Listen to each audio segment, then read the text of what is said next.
আমাদের এই শ্রী শ্রী কালী মন্দির 1998 সন থেকে প্রতিষ্ঠিত হয়েছে। আমরা বিভিন্ন এলাকায় বিভিন্ন সময় এই কালী মন্দিরে আমাদের কালী মন্দির উদযাপন পরিষদের পরিষদবর্গগণ পূজা পার্বণ করে আসছিলেন।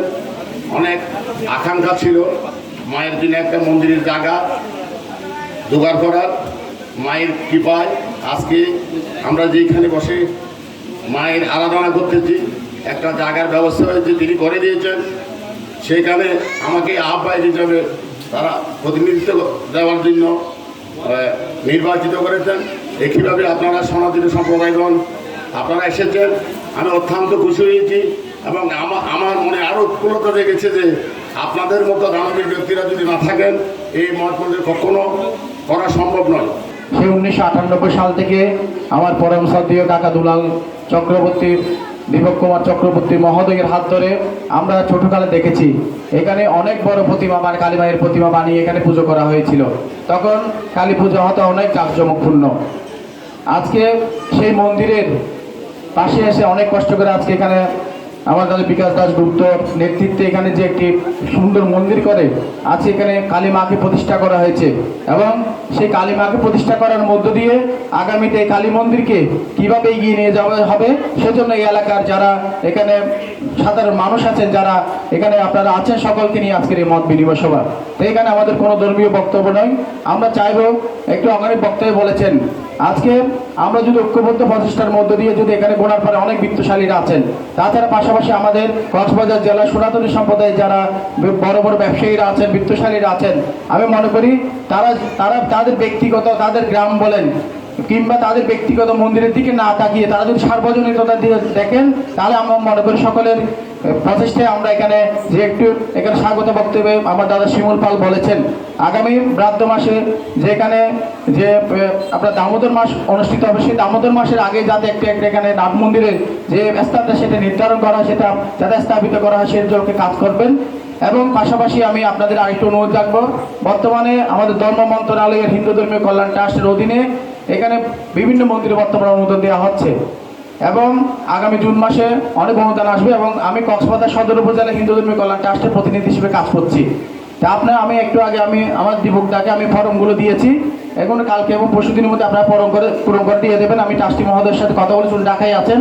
উনি আপনাদের প্রথমে যে একটি 20-30 হাজার টাকা প্রাথমিক যে একটি অনুদান আছে গত আপনার অর্থ বছরে চলে যাবো অর্থ বছরগুলো দেবে এবং জুনের মধ্যে উনি কথা দিয়েছেন এই মন্দিরটা এখানে ওনারা ওই মন্দিরের তালিকায় ওনারা দিয়ে দেবেন।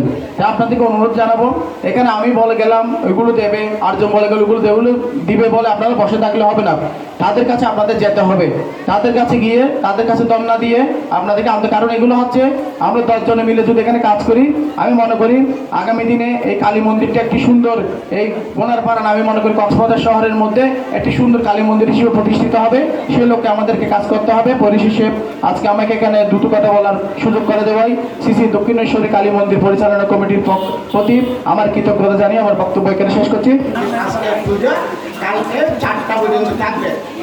তখন সময় ভোরবেলা আমরা পুজোর যোগে ঘুমাইতে গেলাম, আমাদের কর্তৃপক্ষ মন্দিরের কর্তৃপক্ষ ফোন দিছে এখন পূজা আপনাদের প্রতিমা নেন, কোথায় রাখবেন রাখেন, আমাদের এখানে অনুষ্ঠান আছে। তখন আমি কী করলাম, ঘুম থেকে উঠে আবার নির্মল পণ্ডিতকে ফোন দিলাম যে স্যার আপনাদের বলছিলেন 4টার আগে প্রতিমা নামানো যাবে না, এখন কী করা যায়? বলে যে কি যদি এরা না মানে কী করবা প্রতিমা তাহলে নিয়ে যাও। তখন আমরা কী করলাম, লোকজনকে ডেকে প্রতিমাটা নিয়ে সুদান্ত মন্দির থেকে নিয়ে স্বপন নাজিব মহাদেবের গেটের পাশে ওয়ালের সাথে লাগানো রেখেছি। অনেকদিন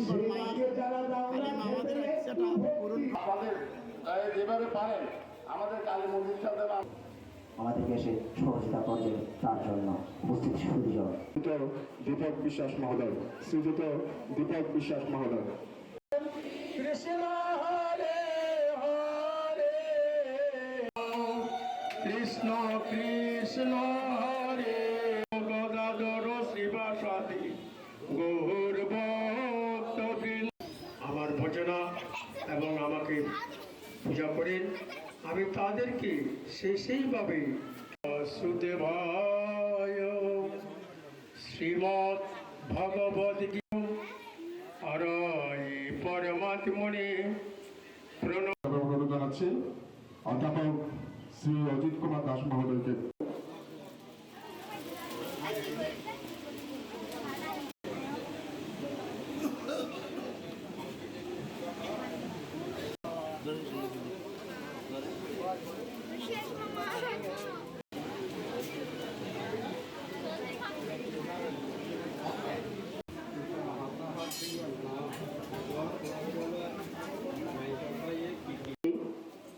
সার্বজনীন শ্রী শ্রী দক্ষিণেশ্বরী কালী মন্দির নির্মাণ প্রকল্পে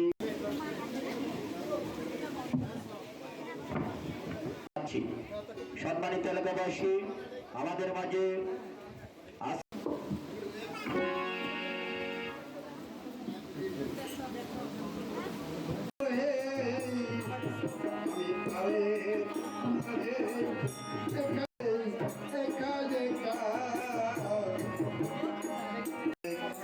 মায়ের গান এবং সাধারণ প্রত্যেক স্তরের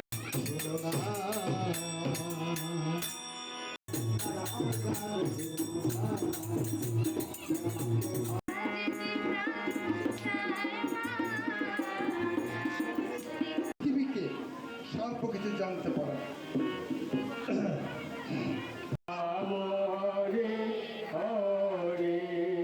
মানুষ হতে পারবো, তাই শাস্ত্র বলছে প্রথমে নিজেকেই